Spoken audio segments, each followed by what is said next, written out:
I've heard some people say that we need to have these conflicts and we need to have the troops in the Middle East to protect our oil interests.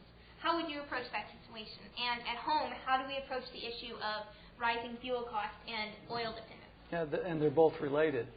Obviously, our country and our two parties have allowed us to become dependent upon foreign oil. And that has created both of the problems that you're talking about here tonight. And as president, I would do everything in my power to become energy independent as a nation. It is essential that we begin to drill for oil in the places where we know it exists.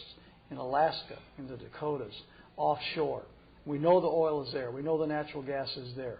I understand that there's more oil in Alaska than there is in Saudi Arabia, for example. We haven't built a refinery in 30 years. We haven't built a nuclear power plant in 30 years.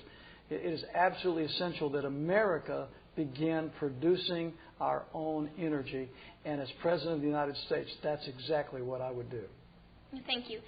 Now, Dr. Baldwin, both of the candidates, the presidential candidates, don't have a very good record on supporting the right to life. How do you approach the issue of the sanctity of life? I would suggest that I am the only true pro-life candidate in this race for president in 2008. I am 100% pro-life. If I were president, I would use the bully pulpit to pass Congressman Ron Paul's Sanctity of Human Life Act. This act is critical for two reasons. Number one, it would classify the unborn child as just that, a child, under the law. Secondly, it would take from the courts the jurisdiction of abortion, meaning immediately Roe versus Wade is overturned and an abortion becomes illegal and unborn children are protected under the laws of our country. To me, it's hypocritical that the Republican Party controlled the entire federal government for 6 years, from 2000 to 2006.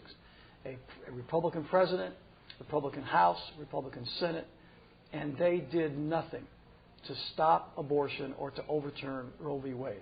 One of my strongest commitments is to the preservation and the protection of human life inside the womb. Now, sort of as a follow-up to this, if Roe versus Wade is potentially overturned, would you take further steps to ban it nationwide, or do you believe that this should be a state issue? Well, again, with Congressman Paul's bill, and I would sign it, that would again identify unborn children as persons under the law, giving them federal protection of the right to life. How would you approach the current border situation? Do you think that there are specifics that we can do to stop the current flow of illegal immigration? And overall, should U.S. policy change? Again, I think I'm the only candidate who has the will and the desire to close our borders. I have made a commitment that I will unequivocally, unhesitatingly close the border, especially that southern border with Mexico. Some of the parts of the nation in that area may need a fence, but we can close the border without a fence. We will use whatever troops or police personnel are necessary to close the border. Secondly, we will aggressively punish employers who knowingly hire illegal aliens. We will cut off the food supply. There will be no anchor babies. We will not provide welfare benefits, medical benefits, etc. for the children of illegal aliens.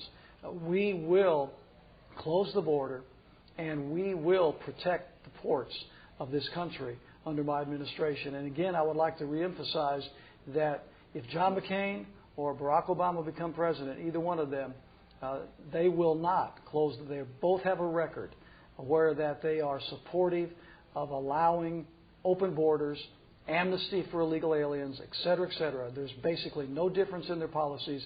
And I'm the only candidate that has the determination to close our borders.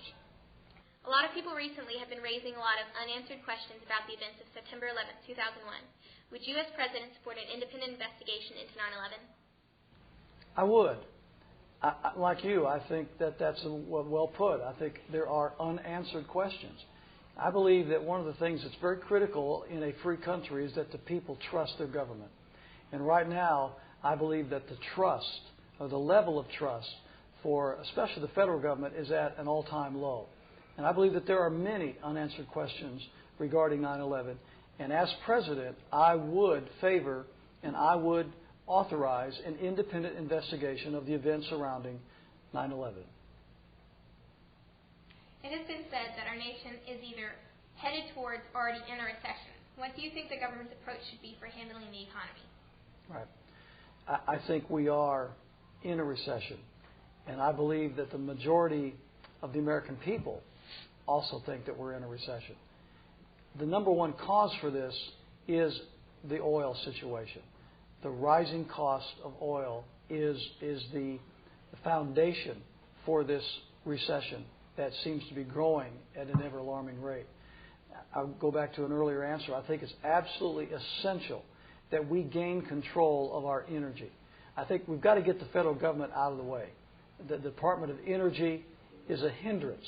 The Congress of the United States to this point has been a hindrance.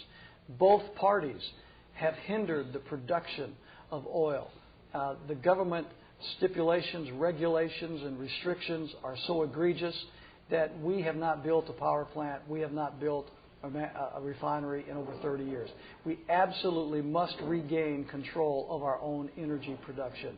If we're going to regain economic stability, we must regain control of our energy. What is success to you in this race?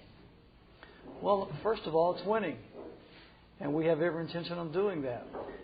I remember there was a poll released just a few days ago by Fox News that said 47% of the American people would support a third-party candidate in the race for president this year. We believe that when the American people hear our message of limited government, of freedom, of independence, of national sovereignty, closing the borders, the New World Order comes crashing down when we take the White House. Ramos and Campion, the two jailed Border Patrol agents, they walk out of prison the day that I walk in the White House.